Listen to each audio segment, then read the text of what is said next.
Bonjour à tous, j'espère que vous m'entendez bien. Je propose qu'on commence puisqu'on n'a qu'une heure, on est limité dans le temps. Donc, je vous remercie pour votre participation et je vais me présenter rapidement. Manon Saillard, je suis chargée de communication et projet à HEI Alumni. Donc aujourd'hui, on vous propose un webinaire avec Annelise Collet qui est diplômée 98 sur la naturopathie, qui a un certain nombre d'inscrits, pas mal de personnes qui vont arriver, je pense, au cours de la session. Pour information, on vous propose aussi beaucoup d'événements carrière, donc on s'adapte à essayer d'en faire en ligne, etc. en ce moment. Pour les prochains événements, la semaine prochaine, le 30 novembre, oui, c'est ça, on a un webinaire sur quelle place pour les talents atypiques dans les organisations de demain avec le réseau Primaveras qui se fera en ligne, il me semble. Ensuite, on a un webinaire aussi le 3 décembre sur comment réseauter efficacement, qui se fait à 18 h, donc en fin de journée, également en ligne. Et pour finir je vous donne que 2-3 dates, le 8 décembre, sur l'heure du midi également, de midi à 13 h, nous vous proposons un webinaire quand le cheval réhumanise le management. Donc c'est proposé par Céline qui est Equicoach, certifié ICF. Donc voilà pour les événements HEI et je propose maintenant de laisser la parole à Annelise pour nous parler de naturopathie. Merci Manon pour cette introduction. Bonjour à tous, donc j'espère que vous m'entendez bien. On va être ensemble pour une heure environ. Je vais parler pendant, je pense, 30 à 45 minutes et puis après on gardera un petit temps pour des questions-réponses. Donc je vous demande pour l'instant simplement de désactiver vos micros. Si vous avez des questions, d'utiliser la partie conversation. Je pense que ce sera le plus simple pour moi. Je pense que je répondrai à vos questions plutôt à la fin de l'intervention. Je vais dérouler et puis on pourra faire cette période de questions-réponses à l'issue. Eh bien, c'est parti. Donc, voilà le programme pour ce webinaire. Donc, je vais me présenter. Alors, vous allez comprendre pourquoi je vais un petit peu parler de moi. C'est parce que ça va vous permettre de comprendre aussi l'approche naturopathique et ce que ça peut apporter d'une manière générale aux salariés, mais enfin, vraiment, c'est applicable à toute personne. Oui, pardon, je suis allée un petit peu trop vite. Donc ensuite, je rentrerai vraiment concrètement dans le détail de l'approche naturopathique et concrètement au quotidien. Alors évidemment, vous imaginez bien qu'en 45 minutes, on ne va pas pouvoir voir les choses dans les détails, mais je vous donnerai des petits trucs malgré tout que vous pourrez appliquer dans votre quotidien. Et donc à l'issue, comme indiqué, on ira sur la partie des questions-réponses. Alors, donc j'ai 45 ans, j'ai une fille qui a bientôt 18 ans. Donc, effectivement, je suis diplômée ingénieure HEI de 1998 en génie chimique. Et en fait, bon, j'ai pas beaucoup fait de chimie. J'ai commencé ma carrière professionnelle dans l'industrie puisque j'ai travaillé dans l'assurance qualité et dans la supply chain. Suite à cette première expérience professionnelle, j'ai décidé de faire une première reconversion professionnelle. J'ai passé un master spécialisé d'éco-conseiller, donc de généraliste de l'environnement et du développement durable, en partenariat avec l'INSA Strasbourg et l'Institut Éco-Conseil. Et donc, suite à cette cette formation, j'ai travaillé pendant 10 ans dans le conseil en environnement, dans un petit bureau d'études alsacien qui a été fondé pour mon mari, qui est également ingénieur HEI et également éco-conseiller. Alors pourquoi ce parcours vers la naturopathie? Alors d'abord, c'est vraiment de la curiosité, c'est-à-dire qu'au début, je me suis vraiment formée pour moi et pas du tout pour en faire un métier. J'ai toujours été très intéressée par tout ce qui est nutrition, par le fait maison, par tout ce qui est méthode naturelle pour rester en forme ou pour se soigner. J'avais aussi un certain nombre de nécessités, c'est-à-dire que pendant quelques années, je ne m'alimentais pas forcément comme il fallait.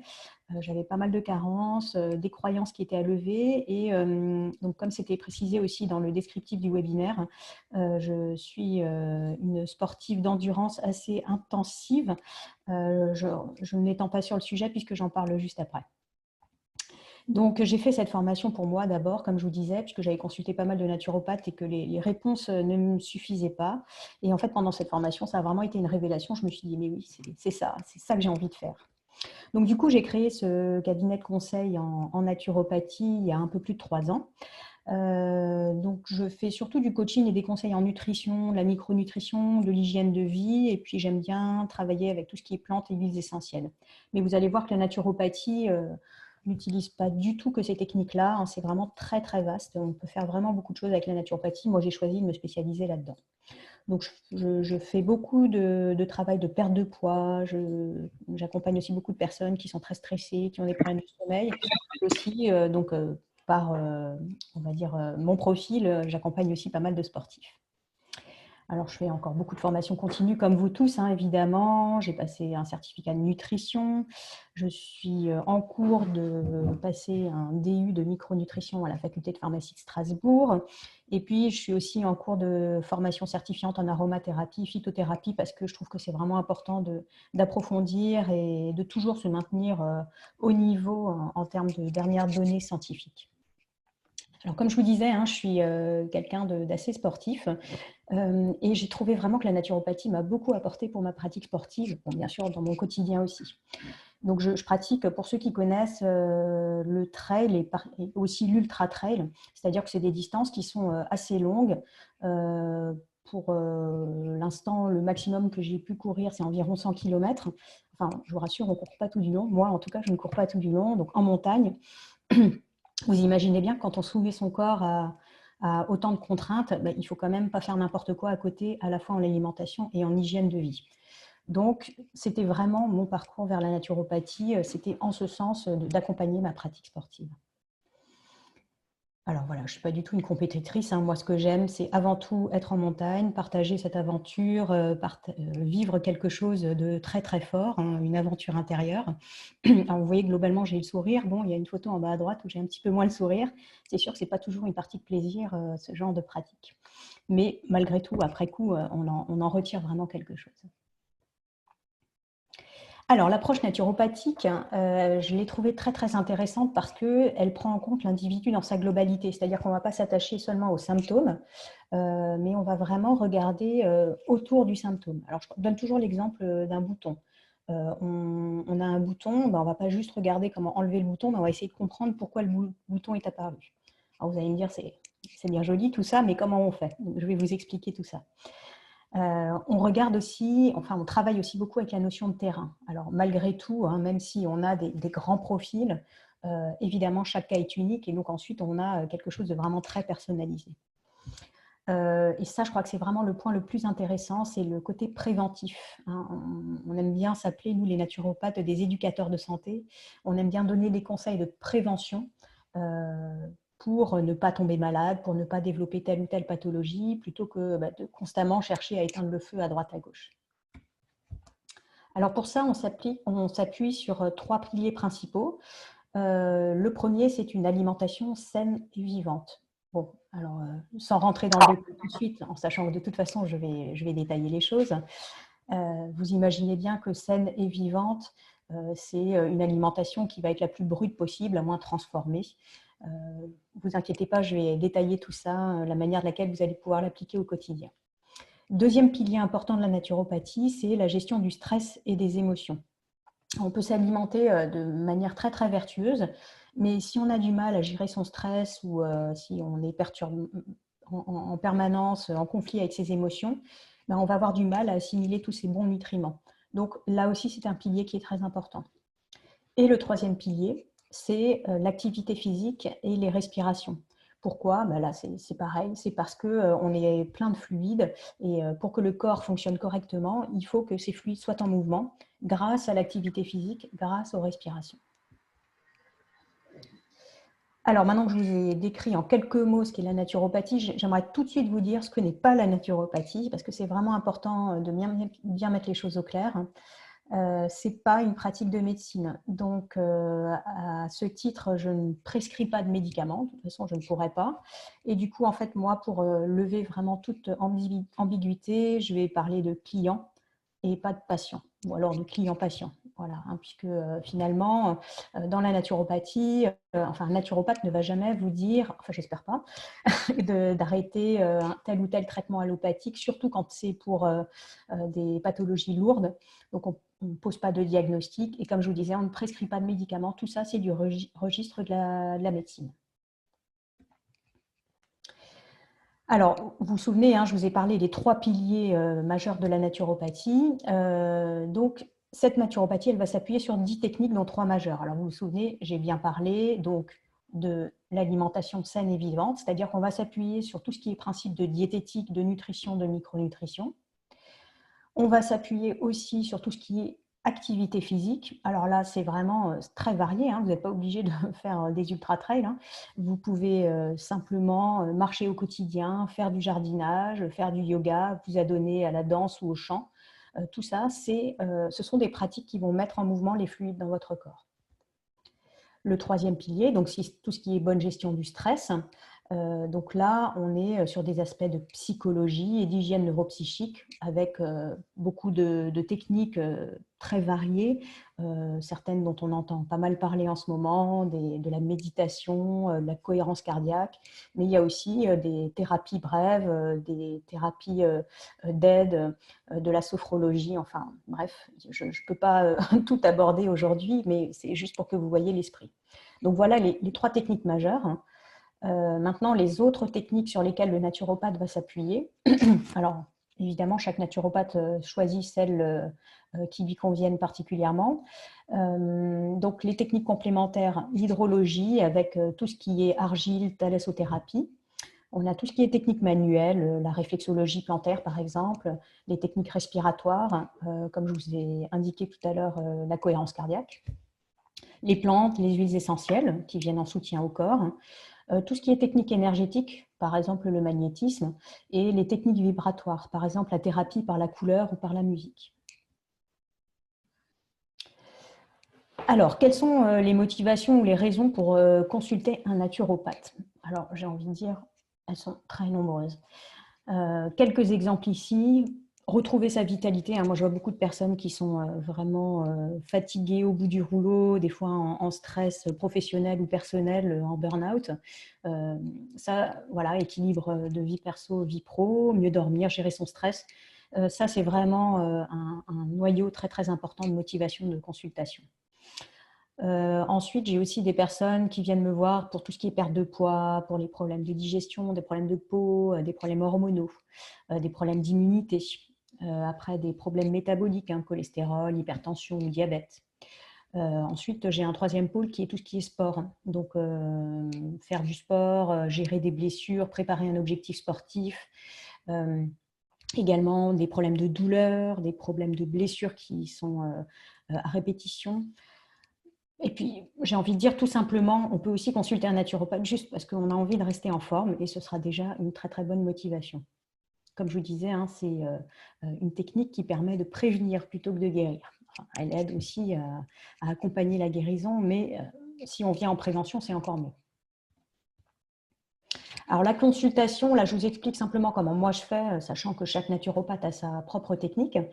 Moi en fait, donc, la consultation initiale en tout cas, elle dure environ 1h30 parce que là on essaye de faire un inventaire complet des habitudes et pratiques. Donc on va regarder au niveau de l'alimentation vraiment la manière de laquelle le client s'alimente au quotidien, quels sont ses achats, quelles sont ses habitudes, quelles sont ses contraintes aussi. Au niveau santé, on va aussi regarder tout ce qui est antécédent, les traitements qui sont en cours, les allergies, comment fonctionnent les organes d'élimination, le foie, les reins, les intestins, la peau, les poumons. Tout ça, comment est-ce que tout ça fonctionne? C'est sûr que dès qu'on a un organe d'élimination qui est encrassé, forcément, le corps va mal fonctionner. Au niveau hygiène de vie, là, on va aussi aborder toutes ces questions. Comment est-ce que vous dormez? Est-ce que vous vous sentez stressé? Comment est-ce que ça se manifeste? Est-ce que vous faites du sport? Et puis, donc, pendant la consultation, évidemment, je donne un certain nombre de conseils alimentaires qui sont vraiment personnalisés, hein, parce que je pense que si vous êtes présent ici, c'est que vous vous intéressez à la question. Vous savez qu'on peut taper beaucoup de recherches sur Internet et voir énormément d'informations. Tel régime ou telles habitudes alimentaires ne vont pas convenir à une personne alors qu'elles vont très bien convenir à une autre. Donc, il faut vraiment aller dans quelque chose de très personnalisé. Idem pour l'hygiène de vie. Je trouve le meilleur exemple, c'est la gestion du sommeil. Il y a des personnes qui sont du matin, d'autres du soir. On aura l'occasion d'en reparler. Donc, en fait, ça, c'est vraiment des choses qui sont à régler au cas par cas. Si nécessaire, mais ce n'est pas forcément nécessaire à chaque fois, on va s'appuyer sur des plantes, des vitamines, des minéraux, des oligo-éléments et j'en passe, pour aider le corps à se ressourcer. Idem pour tout ce qui est huiles essentielles, fleurs de bague, des techniques énergétiques, des techniques de relaxation.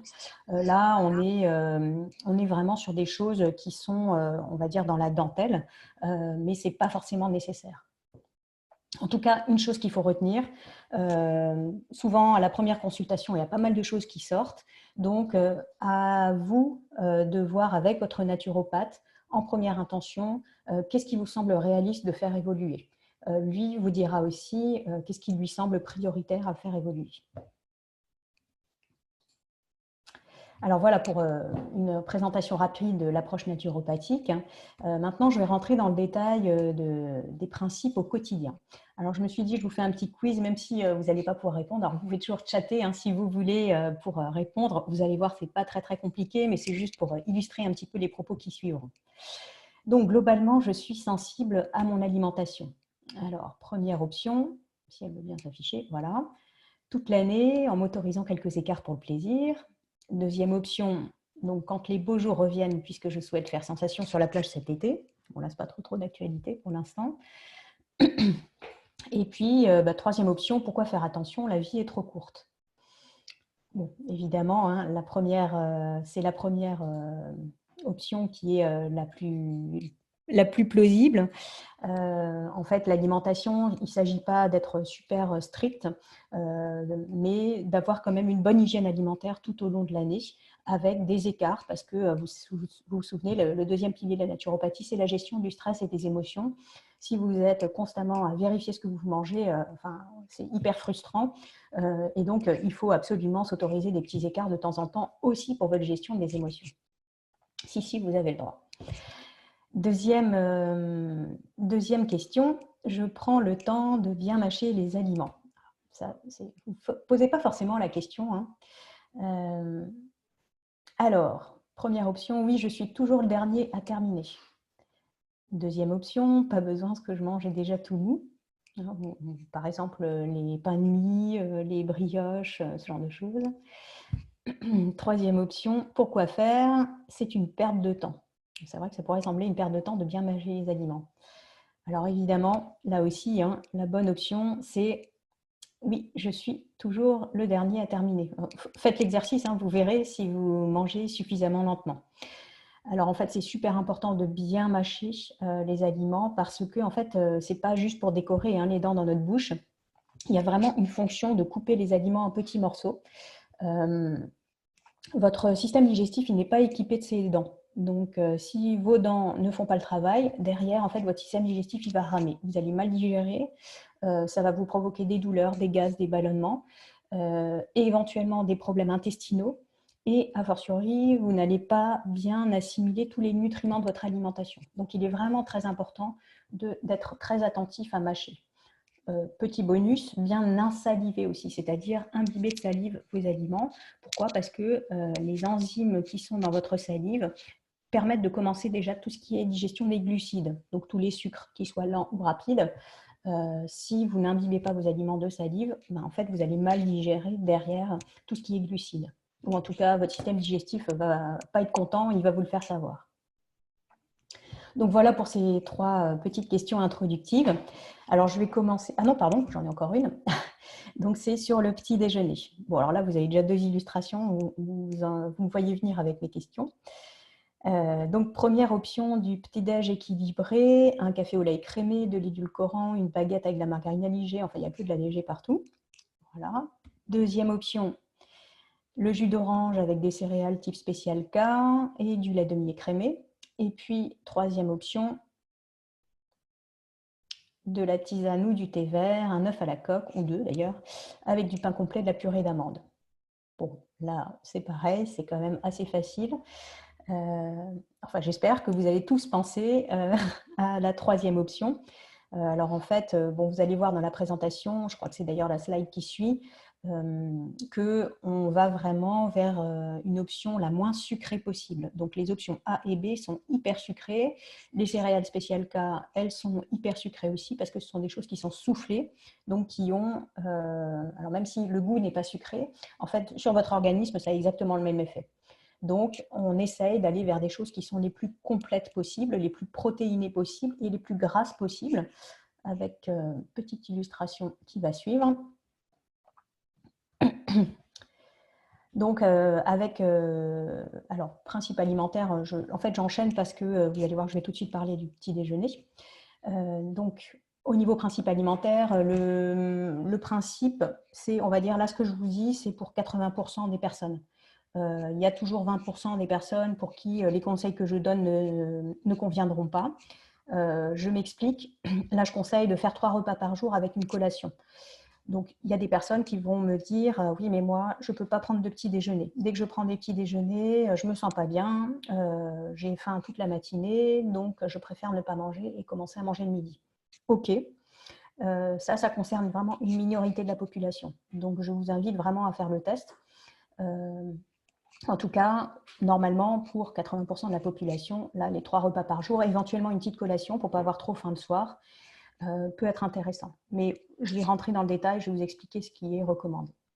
Voilà, alors je reviens avec mon petit déjeuner. Donc, comme je vous disais, peu sucré, gras et protéiné. Alors là, voilà, une bonne illustration. Donc, évidemment, non, ce n'est pas là-dessus qu'on va quand on parle de petit déjeuner gras et protéiné, parce que oui, c'est sûr, il y a des protéines, mais il y a du gras qui est du gras saturé, et puis donc, c'est pas vers ça qu'on veut aller. On veut plutôt aller vers ça. Par exemple, 1 ou 2 œufs à la coque, tous les matins, ne pose aucun problème, avec des toasts, avec pourquoi pas du saumon fumé, du fromage, des protéines végétales qui sont les fruits à coque, donc sous forme de purée, par exemple. Ça, c'est un petit déj idéal. Le déjeuner et le dîner, eux, ils vont être sous la même forme, c'est-à-dire une forme, ce qu'on va dire 4 quarts, c'est-à-dire que votre assiette va être découpée en 4. Vous allez avoir sur la première moitié de votre assiette des légumes, hein, donc comme on le voit sur l'illustration ici, avec en théorie la moitié de légumes crus et l'autre moitié de légumes cuits. Bon, alors c'est sûr que là, en hiver, quand il fait froid, on aura peut-être plutôt envie de manger des légumes cuits. Et en été, plutôt des légumes crus. Mais vous voyez l'esprit, hein, donc la moitié de l'assiette qui est des légumes, l'autre moitié qui sera partagée en protéines, donc protéines végétales, protéines animales. Là aussi, je vais rentrer dans le détail. Et puis, le dernier quart, ce seront des féculents. Là aussi, je vais rentrer dans le détail. Donc après, bien sûr, si un jour vous allez au restaurant, vous êtes chez des amis ou vous n'avez pas le temps, parce que évidemment ça arrive, et que vous n'avez pas fait le truc parfait, il faut savoir qu'en fait, c'est pas grave, c'est rattrapable sur la journée, idéalement. Ensuite, c'est rattrapable, si nécessaire, plutôt sur la semaine. Le dîner, quant à lui, donc je vous ai dit qu'il sera sur le même principe du 4 quarts, mais on essaye de le faire plutôt léger. Et donc, dans cet esprit, de faire un dîner qui soit plutôt végétarien, c'est-à-dire sans protéines animales. Alors, pourquoi ? Tout simplement parce que le processus de digestion prend du temps. On essaye, autant que faire se peut, de se coucher en ayant pratiquement terminé sa digestion, parce que la nuit, il y a énormément de processus de réparation, de régénération qui se font. Et si votre corps il est obligé, il rame comme pas possible à essayer de digérer encore ce que vous avez dîné, mais du coup, forcément, il ne pourra pas faire tous les processus de régénération comme il le voudrait. Donc, on essaye vraiment d'aller sur quelque chose de léger, sachant que les protéines animales sont plus difficiles à digérer que les protéines végétales. Après, il sera toujours temps de vous rattraper le lendemain matin, si vous avez faim, avec un petit déjeuner bien équilibré et bien nourrissant. On essaye aussi, dans la mesure du possible, de respecter un temps entre les repas de 3 à 4 heures. Et là, j'ai envie de dire, c'est même pour un chewing-gum, par exemple. Pourquoi ? Parce que le chewing-gum, en fait, vous sécrétez des sucs salivaires Et donc, en fait, votre système digestif, il a l'impression que vous êtes encore en train de manger. Donc, il faut essayer de le laisser se reposer. Lui aussi, le pauvre, il a besoin de se reposer. Donc, de ne pas avoir à générer des sucs salivaires trop souvent. Donc, pensez bien à ça aussi, à respecter un temps entre chaque repas. Là aussi, dans la mesure du possible, on va essayer de manger assis et dans le calme. Ce n'est pas toujours simple quand on a une vie très active, mais il faut essayer d'y penser, ne serait-ce que par exemple le petit déjeuner, si on peut, pourquoi pas se lever 5, 10, 15 minutes plus tôt et pouvoir prendre un petit déjeuner tranquille. Donc ça, j'en ai parlé, hein, bien mâcher et bien insaliver les aliments. Au niveau de la boisson, alors je ne vais pas rentrer dans le détail, on en entend suffisamment parler, il faut boire 1 litre à 1,5 litre par jour. Alors ça dépend aussi de la quantité de fruits et légumes qu'on mange, puisque dans les fruits et légumes, il y a beaucoup de boissons, beaucoup d'eau, pardon. D'une manière générale, moi je recommande de ne pas trop boire pendant les repas et de boire plutôt en dehors des repas pour ne pas perturber la digestion. Il y a des personnes qui peuvent avoir l'estomac ou les intestins sensibles. S'ils boivent exclusivement pendant les repas, honnêtement, ils ne vont vraiment pas être bien. Donc, il vaut mieux boire plutôt en dehors des repas. Alors, au niveau des grands principes alimentaires, je continue.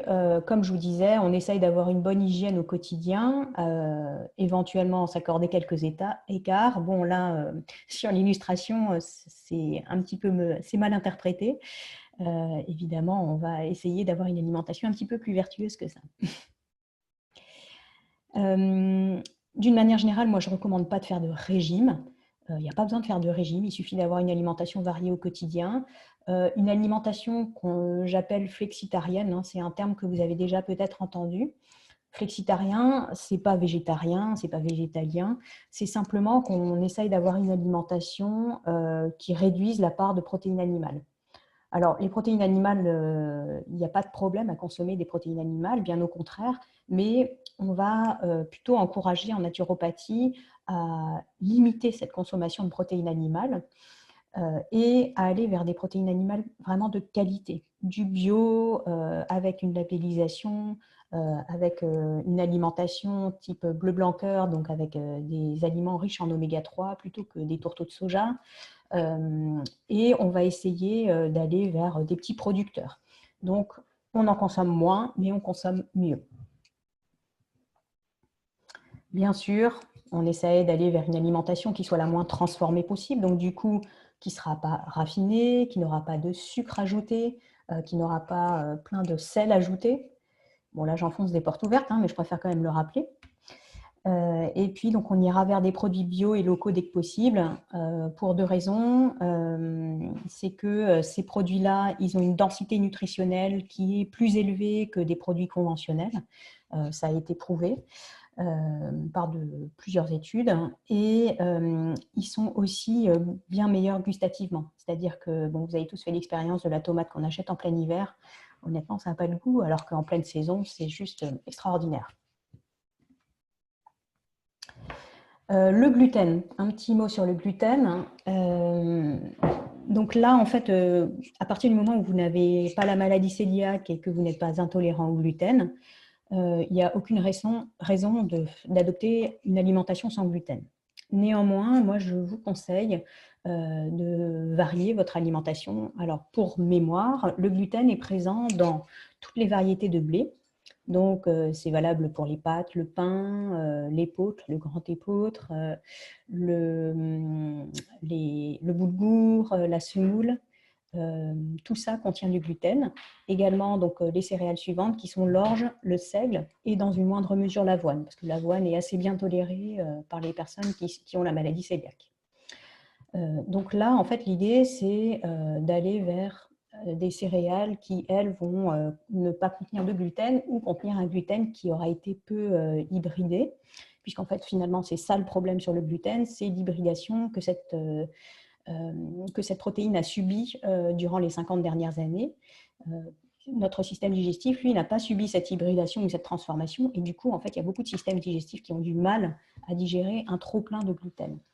Donc, on va aller plutôt vers du riz, du sarrasin, du millet, de la patate douce, de la châtaigne, du quinoa, qui n'est pas une céréale, mais ce n'est pas grave. En tout cas, ce qui est intéressant, c'est de ne pas consommer que des pâtes, de la semoule et du pain. Voilà, retenez ça. Pour la même raison, on va essayer de limiter tout ce qui est produits laitiers de vache. Là, c'est pareil. En fait, il y a des personnes qui sont intolérantes aux produits laitiers de vache, que ce soit le sucre, hein, donc le lactose, ou bien la protéine, qui est la caséine. On essaye de limiter parce que, alors déjà le lactose, honnêtement, il y a, je pense, pratiquement aucun adulte qui a la lactase, donc qui est l'enzyme qui est capable de, qui nous permet de digérer correctement ces produits laitiers. Donc, il y a des personnes qui ne le ressentent pas, et tant mieux pour eux, mais il y en a d'autres qui vont souffrir et qui, en arrêtant de consommer des produits laitiers de vache, et a fortiori, le pire, c'est le lait, on va enlever des problèmes, notamment ORL, hein, c'est assez fréquemment les manifestations ORL. Donc là aussi, essayez de varier, de limiter, aller plutôt sur brebis, chèvre, et puis bon, bah, si vous aimez le fromage, faites-vous plaisir une fois de temps en temps, mais bon, pas un beau plateau tous les soirs, quoi. On va essayer d'aller vers une alimentation à index glycémique bas à modéré. Alors, je vais rentrer dans le détail dans la slide qui suit. Donc, l'index glycémique est en lien avec les glucides, c'est-à-dire tout ce qui est sucre rapide et sucre lent. Je fais des raccourcis, mais c'est pour que vous compreniez facilement. Donc là, vous avez une illustration de tout ce qui représente cette famille glucides. Hein. Donc les fruits, par exemple, sont dans la famille des glucides également. Il y en a les lentilles, le riz ou bien le pain. Alors là, en fait, quand on parle d'index glycémique, l'index glycémique d'un aliment, c'est sa capacité à augmenter le taux de sucre dans votre sang, votre glycémie.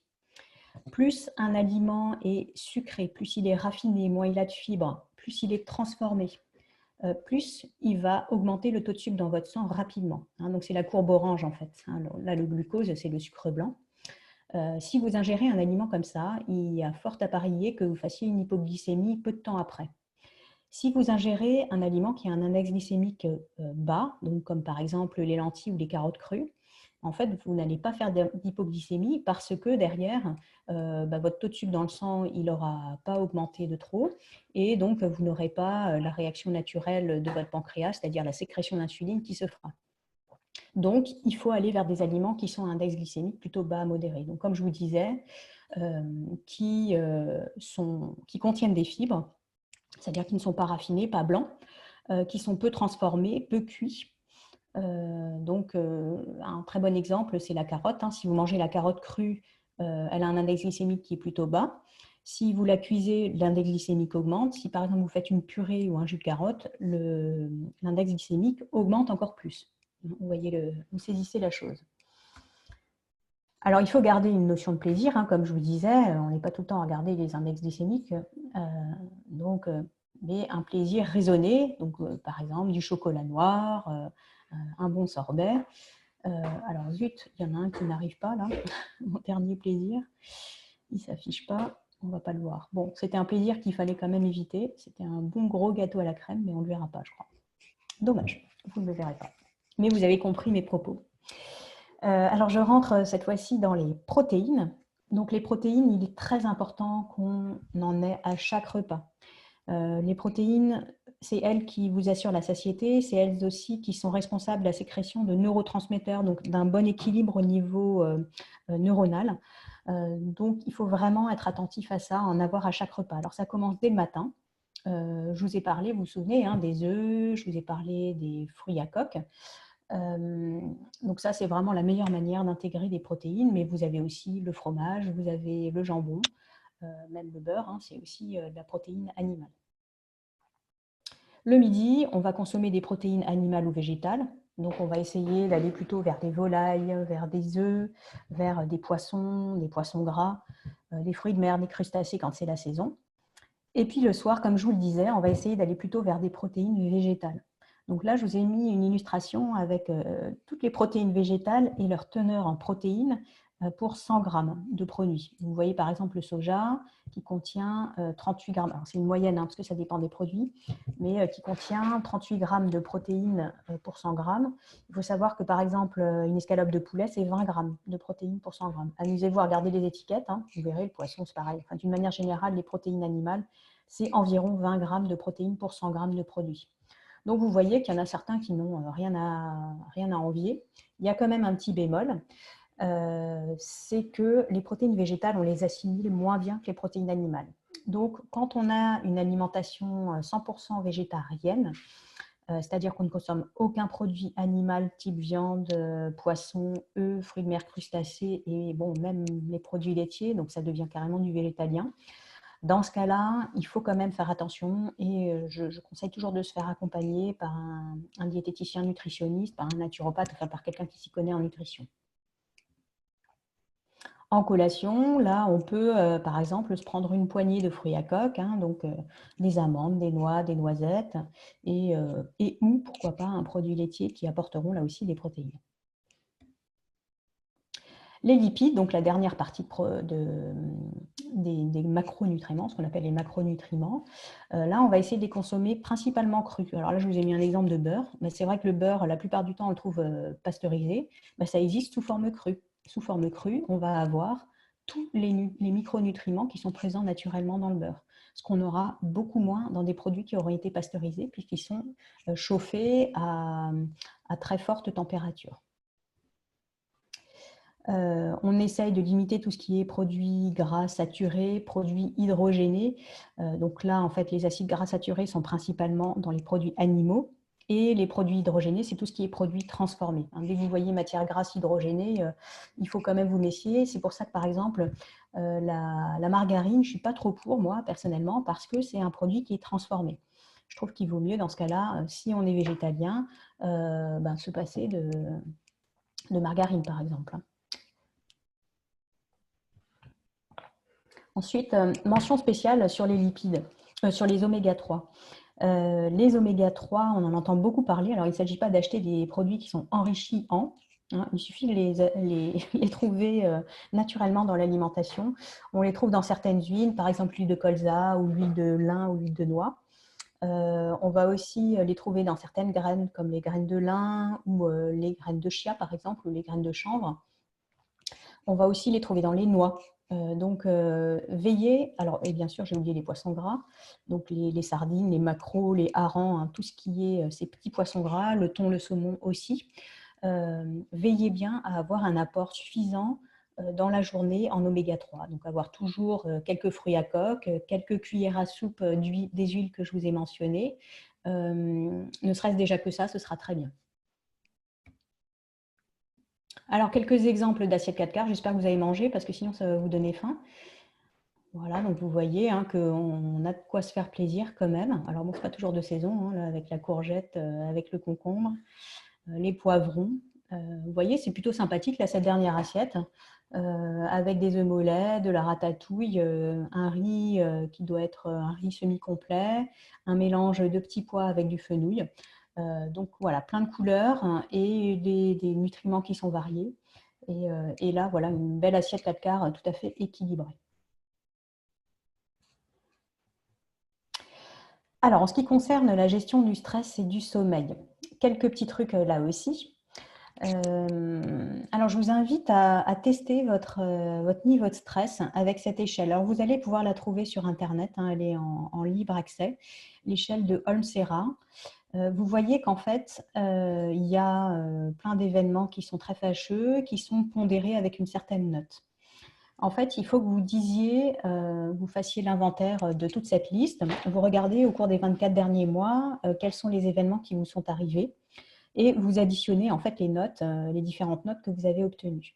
Si vous arrivez à un score qui est à plus de 300, en fait, vous êtes à un niveau de stress très élevé. Donc là, il y a vraiment des choses qui sont à faire vraisemblablement pour contrer ce niveau de stress. Donc voilà, je vous laisse juste la slide pour que vous preniez les références. C'est intéressant de faire une fois de temps en temps ce test et vérifier à quel niveau de stress on est. Alors, je vois qu'il y a quelques remarques, hein, mais je prendrai du temps. Hein, ne vous inquiétez pas à la fin de la présentation pour échanger avec vous au sujet de vos remarques. Alors, comme je vous disais, ce qui est intéressant, c'est de vérifier, enfin de bien identifier quel dormeur vous êtes. Est-ce que vous êtes plutôt du soir? Est-ce que vous êtes plutôt du matin? Est-ce que vous êtes un gros ou un petit dormeur? Vraiment, ça varie beaucoup d'une personne à l'autre. Évidemment, on a des moyennes. Hein, on dit qu'il faut dormir entre 6h30 et 8h30 par nuit. Mais il y a des personnes qui vont dormir 5 heures par nuit, aucun problème. Et il y en a d'autres au-dessous de 9 heures ou 9h30, ils sont au 36e dessous. Donc, il faut vraiment bien cerner les choses. Alors attention, hein, avec les produits excitants, à ne pas masquer un gros dormeur, hein. Il y en a certains qui se shootent aux boissons énergisantes ou au café.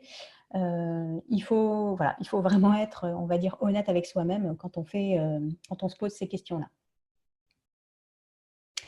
Alors maintenant, quelques petits trucs pour bien monter dans votre train du sommeil. Alors, je vais d'ailleurs tout de suite vous expliquer pourquoi je dis ça comme ça. C'est que je pense que vous avez tous remarqué, hein, vous avez un moment dans la soirée où vous avez les yeux qui picotent, vous avez envie de dormir et voilà, si on vous dit allonge-toi là, vous endormez dans la minute qui suit. En fait, il faut être à l'écoute de ce signal. Et si vous laissez passer, hein, ça va durer peut-être une demi-heure. Au bout d'une demi-heure, ça y est, c'est fini, vous êtes de nouveau en pleine forme. Si vous laissez passer ce train-là, c'est parti pour 1h30 à nouveau. Donc, admettons que ces signes-là apparaissent vers, je sais pas moi, vers 10h. Si vous laissez passer ça, vous êtes bon pour vous endormir plutôt vers minuit. Donc, il est important d'être attentif à ces signes du sommeil. Donc là, alors bon, évidemment, vous en doutez, vous essayez d'éviter tout ce qui est excitant de fin de journée. L'alcool, c'est un excitant, hein, donc il n'y a pas que le café et le thé. Le tabac, c'est un excitant aussi. Le sucre aussi, hein, vous avez déjà remarqué, si vous mangez du chocolat, alors attendez voir, le chocolat, surtout si vous mangez du 85%, ce ne sera pas un bon exemple, mais si vous mangez du chocolat au lait, clairement, ça va vous exciter, vous causer des palpitations. C'est rigolo, j'ai marqué 2 fois tabac, c'est que j'étais vraiment convaincue que le tabac est un excitant. Ensuite, éviter bien sûr les dîners copieux, arrosés ou pris trop tard. Alors là, je sais bien, hein, c'est facile à dire, en tout cas pour pris trop tard. Hein. C'est vrai que si on rentre du travail, du sport, des courses trop tard, c'est pas toujours évident. Mais dans la mesure du possible, faites attention à ces aspects-là.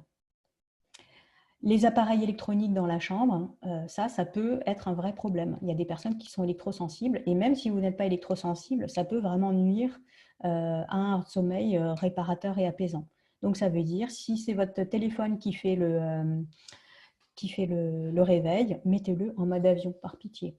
Et pas de télé, pas d'ordinateur, pas de tablette, tout ça doit aller ailleurs que dans la chambre. Dans le même esprit, on essaye d'avoir un minimum de lumière. Hein. Vous savez que maintenant, même les téléphones ont cette application de night shift par défaut, c'est-à-dire que la lumière baisse si vous arrivez le soir, de manière à ce que ce ne soit pas une lumière forte, qui soit une lumière qui est agressive et qui va empêcher de sécréter de la mélatonine. Donc, comme je vous disais, essayez de rester attentif aux signaux du sommeil. Donc, si vous êtes en train de vous endormir pour la 3e fois devant un film, je pense qu'il est temps d'aller vous coucher et puis vous le regarderez en replay. Vous avez envie absolument de terminer votre livre, tant pis, vous le terminerez demain. Quant au repassage, n'en parlons pas. Ce n'est pas vital. Par contre, d'avoir un bon sommeil, ça, c'est important. Essayez d'avoir une activité physique ou mentale pas trop intense en soirée. Alors là, c'est pareil, hein, pour les personnes qui font du sport, ce n'est pas toujours évident de faire ça en journée, pardon. Donc, si vous le pouvez, faites-le plutôt le matin ou entre midi et 2. Si vous ne pouvez pas, bien sûr, c'est aussi important d'avoir une activité physique. Et puis, dernière chose, n'essayez pas de rattraper le week-end ce que vous n'avez pas dormi pendant la semaine, même si vous êtes fatigué. Il vaut mieux vous faire une petite sieste, je vais en parler juste après. En fait, il ne faut pas se dire « tiens, je vais me lever à 10h, comme ça je vais bien rattraper mon sommeil ». Non, le corps, en fait, il aime bien la régularité. Donc, en théorie, il faudrait vous lever et vous coucher à plus ou moins 1 heure tous les jours. C'est-à-dire que si vous avez l'habitude de vous lever à 7h la semaine, en théorie, il ne faudrait pas vous lever après 8h. Voilà. Quelques plantes qui vont vous aider. Alors, c'est vraiment une petite introduction, hein, comme dit. La valériane, qui est assez connue, qui, notamment pour ce qui concerne le sommeil, va améliorer la qualité de votre sommeil. L'écholzia, elle, c'est une plante, alors c'est un pavot en fait, hein, et c'est une plante qui notamment aide à l'endormissement. Donc on est sur des plantes assez complémentaires. Hein. Souvent on a des synergies et pas des plantes unitaires quand on essaye de travailler sur le sommeil. Des huiles essentielles, là aussi quelques idées. La marjolaine à coquille, elle est plutôt anti-stress. Elle aide aussi à digérer. Donc, par exemple, pour les personnes qui ont du mal à digérer, et notamment ça peut les empêcher d'avoir un bon sommeil, la marjolaine est intéressante. La camomille romaine, alors elle est assez polyvalente. Bon, elle sent un peu bizarre, mais voilà, une fois qu'on a fait abstraction de cette odeur, hein, elle est très apaisante. Et puis, ce qui est chouette, c'est qu'elle est utilisable chez les enfants. Donc, c'est une autre huile que la lavande qui est ultra connue. Ylang-ylang, celle-ci, elle est vraiment anti-stress, très intense, anxiolytique.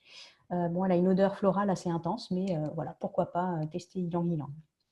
Donc là, attention avec les huiles essentielles, toujours vous faire aider, vous faire conseiller en pharmacie, en magasin bio ou par quelqu'un qui s'y connaît. Hein, on fait pas n'importe quoi avec les huiles essentielles. Alors, je vous parlais de la sieste. Moi, je vous invite vraiment, bon là c'est la bonne heure, hein. Juste après vous allez pouvoir faire 10 minutes de sieste. Même si vous êtes au travail, alors bon, c'est sûr que si vous êtes sur un plateau, ce n'est pas évident, mais si vous avez l'occasion de vous isoler, faites-le. Vous restez assis dans votre fauteuil, soit vous mettez votre réveil, soit vous prenez, alors c'est assez sympa, vous prenez un trousseau de clés dans les mains. Et en fait, le truc, c'est que quand vous vous endormez, vous allez voir, en fait, vous allez lâcher le trousseau de clés et en fait, le fait que les clés tombent par terre vont vous réveiller. C'est le moyen le plus simple, sans mettre de réveil, que j'ai trouvé pour faire une sieste qui ne dure pas trop longtemps. Surtout ne pas faire de sieste qui dure des heures et des heures. Là, ce sera contre-productif, ça va complètement dérégler votre cycle du sommeil.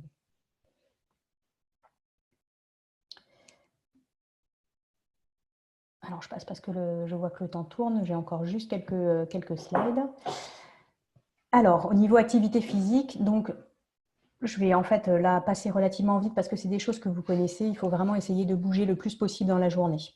Donc, n'hésitez pas aussi à faire des étirements, des assouplissements. Là, je ne sais pas si vous êtes en télétravail, mais c'est vrai que quand on est toute la journée devant l'ordinateur, ben, il est quand même intéressant de bouger un petit peu dans la journée et pourquoi pas de faire quelques étirements pour chasser les tensions qui se sont accumulées. Alors, typiquement, hein, dans tout ce qui est épaules, là, la nuque, le haut du corps.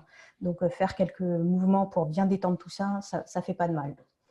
Pratiquer une endurance douce 2 à 4 fois par semaine. Alors là, c'est vraiment suivant votre propre pratique. Là, j'ai mis quelques exemples. En fait, tout ça va vraiment aider votre corps à fonctionner correctement. C'est ce que je disais en introduction. Hein. Ça stimule votre métabolisme, ça diminue le stress, ça vous permet de faire circuler les fluides, donc d'éliminer les toxines. Ça permet de sécréter des endorphines qui vont vous maintenir d'une humeur plutôt joyeuse. Enfin, dernier point concernant la respiration. Alors, je ne sais pas si vous avez remarqué, mais on a souvent tendance à respirer plutôt avec le haut du corps, donc le haut de l'abdomen. Ça, c'est une respiration qui ne va pas forcément vous faire du bien, elle va vous soulager sur le coup. Mais la respiration à laquelle il faut vraiment être attentif, c'est une respiration ventrale. Elle est elle induit vraiment beaucoup de détente et elle permet aussi d'avoir une certaine stabilité émotionnelle. Donc, je vous invite à la pratiquer quand vous en avez besoin, que ce soit sur un coup de stress ou si vous avez du mal à vous endormir. En gros, le principe, c'est j'inspire, je gonfle le ventre, j'expire, je rentre le ventre. Vous pouvez faire l'exercice, vérifier si vous êtes en respiration ventrale ou thoracique. Il suffit en fait de mettre les mains. Soit vous mettez les mains sur le ventre, soit vous mettez les mains sur le thorax. Quand vous faites une respiration thoracique, vous avez la cage thoracique qui s'ouvre, donc vous avez vos mains qui s'ouvrent aussi. Donc on essaye vraiment de travailler cette respiration ventrale à différents moments de la journée qui peut vous aider à vous calmer à un moment donné ou à un moment où vous en avez vraiment besoin. Voilà, donc j'en arrive à la fin de cette introduction à la naturopathie. Donc je voulais juste vous rappeler quelques principes en conclusion. Donc vous avez vu, alors voilà, ça y est, on y arrive, que ce qui est important, c'est vraiment d'avoir une bonne hygiène au quotidien. Vous voyez que l'illustration que j'ai mise, c'est vraiment d'arriver à bien gérer votre équilibre entre les grands principes que j'ai mis ici et puis le côté plaisir. Donc, ce qui est important, c'est vraiment avoir une grande ligne de conduite au quotidien avec des écarts, garder une certaine notion de plaisir. Et si vous avez des problèmes, que ce soit au niveau pathologique, que ce soit des douleurs, que ce soit des inconforts, vous savez que peut-être il faudra aller ponctuellement vers une alimentation un petit peu plus vertueuse, où vous allez un peu limiter les écarts. Mais ce qu'il faut, c'est surtout faire confiance à votre corps et le laisser trouver ses propres ressources pour guérir. Donc, ce que fait un naturopathe, finalement, c'est surtout accompagner le corps pour trouver ses propres ressources pour guérir. Donc, on s'aide d'un certain nombre de techniques, mais la solution, elle est avant tout dans le corps de chacun. Donc, vraiment, n'oubliez pas qu'il faut que vous cherchiez la cause de la cause. Hein. Je vous rappelle mon exemple du début qui était l'exemple du bouton. Si vous ne cherchez pas la cause de la cause, le bouton que vous avez ici, il va apparaître sur l'autre joue, il va apparaître un peu partout parce que vous n'aurez pas compris pourquoi vous aviez un bouton. Voilà, je vous remercie pour votre attention. Donc là, on a encore une dizaine de minutes pour les questions. Alors, je vais déjà juste regarder quelles sont les remarques qui ont été faites. Alors, la spiruline est très assimilable. Alors, honnêtement, la spiruline, ça dépend des personnes, ça dépend de l'état de leur système digestif. Donc, je ne suis pas aussi catégorique que ça. J'ai déjà trouvé des végétariens qui ne sont pas forcément, même qui prennent de la spiruline et qui sont quand même en carence de macronutriments, on va dire. Donc, mais oui, c'est sûr que c'est une bonne solution pour les personnes qui sont végétariennes. Alors effectivement, une remarque, hein, donc c'est sûr que je n'ai pas pu tout dire. Les graines de lin, il faut les casser, sinon elles ne font que passer. En effet, donc les graines de lin, si vous les laissez entières, elles ne sont pas assimilables. Donc, en fait, en gros, elles ressortent comme elles sont rentrées. Donc, ce qu'il faut faire avec ces graines de lin, c'est bien les concasser. Alors, vous pouvez le faire soit avec un petit moulin à café, si vous avez ça. Vous pouvez le faire aussi avec un mortier et un pilon. Ça marche bien. Ce qu'il faut, c'est simplement réduire en poudre de manière à ce que vous arriviez à les assimiler. Alors, une autre remarque, les assiettes ont l'air sympas après. Quand on a des enfants, ça complique un peu la chose. Certes. Alors, ce que je conseille, parce que je reçois quand même beaucoup de femmes, c'est finalement de faire une base pour tout le monde. Alors, quand je dis je reçois beaucoup de femmes, c'est parce que c'est souvent les femmes qui me font ce genre de remarques. Donc, on fait une base commune à tout le monde qui sera équilibrée avec des légumes et puis plutôt du végétal. Donc du végétarien. Et puis après, si les enfants veulent ou le papa veut rajouter plutôt des protéines animales, eh ben on rajoute, c'est pas grave. Mais vous restez à ce principe-là que j'ai donné. Conseil. Ensuite, il faut faire attention à la proportion oméga 3 et oméga 6, je ne sais plus combien d'ailleurs, certaines huiles sont à mettre au frigo. Donc là, effectivement, alors la proportion oméga 3, oméga 6, alors sans rentrer dans des calculs d'apothicaire, mais je vais quand même répondre à cette question. La proportion qui est recommandée, c'est en théorie un oméga 3 pour, on va dire, 3 à 5 oméga 6. Aujourd'hui, il faut savoir que ce rapport, il est de 1 à 20. Alors, les oméga 3, je vous ai expliqué dans quoi ils étaient présents. Les oméga 6, ils sont présents alors dans pas mal de produits, mais on va dire, pour résumer, dans tout ce qui est produits animaux. Donc, du coup, les oméga 6, on va essayer de les limiter. C'est pour ça que je vous disais, on essaye de limiter les protéines animales. Les huiles, en fait, toutes les huiles qui sont riches en oméga 3 sont plutôt à conserver au frigo, effectivement, parce que tout simplement, les oméga 3 sont sensibles à la chaleur. Donc, vous avez peut-être déjà remarqué, si vous avez consommé de l'huile de lin, que l'huile de lin, si vous la laissez à température ambiante et que vous ne la consommez pas rapidement, elle va rancir. En fait, elle va tout simplement s'oxyder et tourner. Donc, tout ce qui est huile de colza, l'huile de lin, l'huile de noix, l'huile de cameline, toutes ces huiles qui sont riches en oméga 3, il vaut mieux les conserver au frigo. L'huile d'olive, vous pouvez la conserver à température ambiante. Elle ne contient que très peu d'oméga 3. Alors, pour les huiles essentielles, consultez le site du Dr Valnet. Oui, pourquoi pas. Après, ce n'est pas le seul, mais effectivement, ce sont des huiles de qualité. En courant, la respiration abdominale est plus compliquée à appliquer. Je confirme, effectivement, ce n'est pas simple, mais moi, je l'ai déjà pratiqué en marchant. C'est pas mal quand on ne se sent pas bien en course. On marche et puis on applique la respiration abdominale. Alors, pour faire des mini-formations en naturopathie, site Naturorama, je ne connais pas, donc merci du tuyau.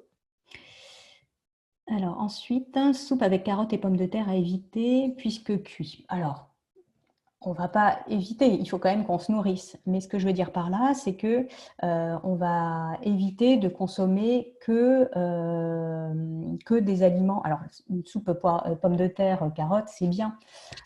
Mais on va éviter de consommer que des aliments qui sont comme ça, juste transformés et cuits, parce que l'index glycémique est plutôt élevé. Ce qui est important, c'est globalement votre repas. Donc, si vous avez quelque chose à côté, par exemple un petit peu de crudité qui permet d'équilibrer le tout, ben, ça ne pose aucun problème. Ou un petit peu de protéines végétales, ça ne posera aucun problème.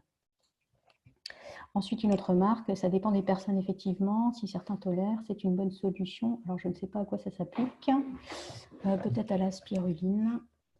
Une autre remarque, j'aime bien la spiruline en cure de temps en temps pour renforcer le système immunitaire.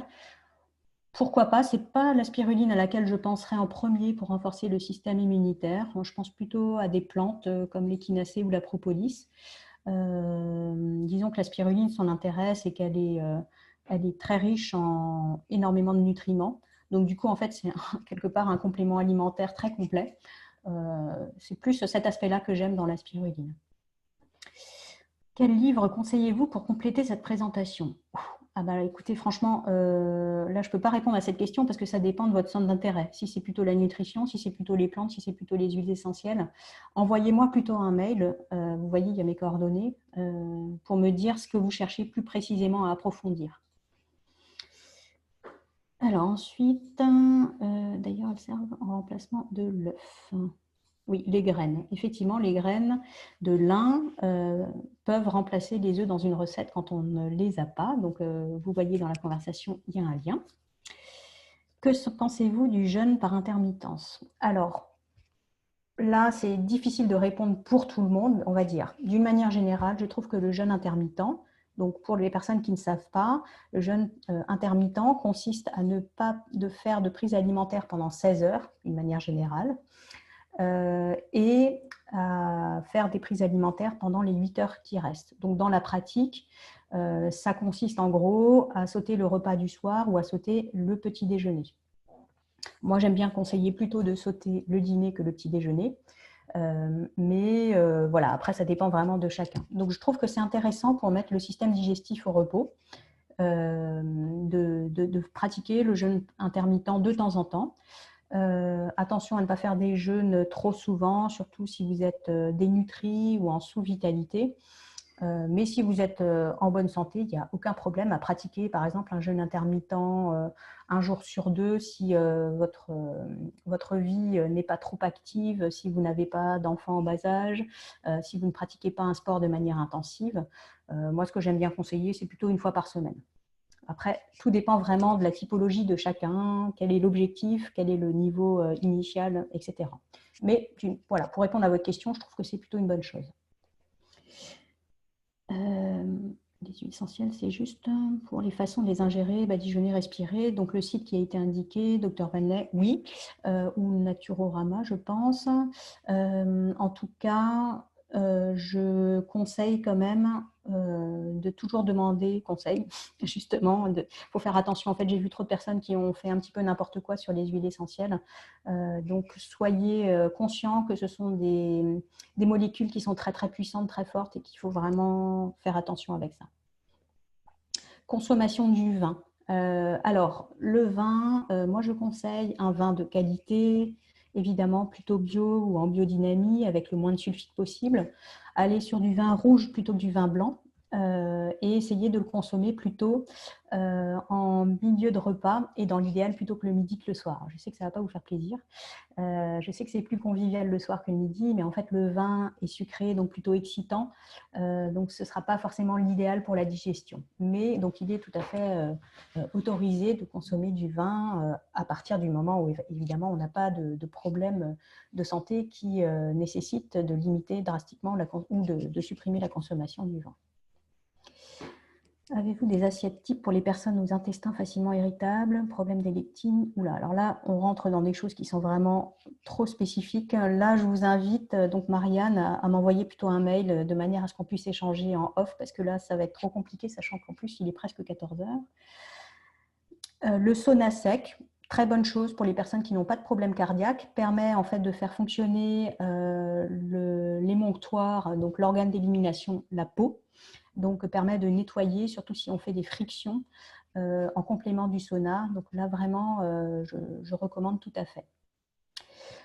La diète cétogène,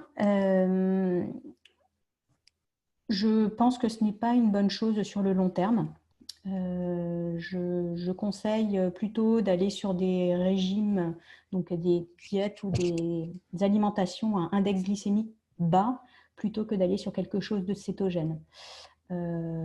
Malheureusement, je ne veux pas trop rentrer dans le détail par rapport à l'horaire.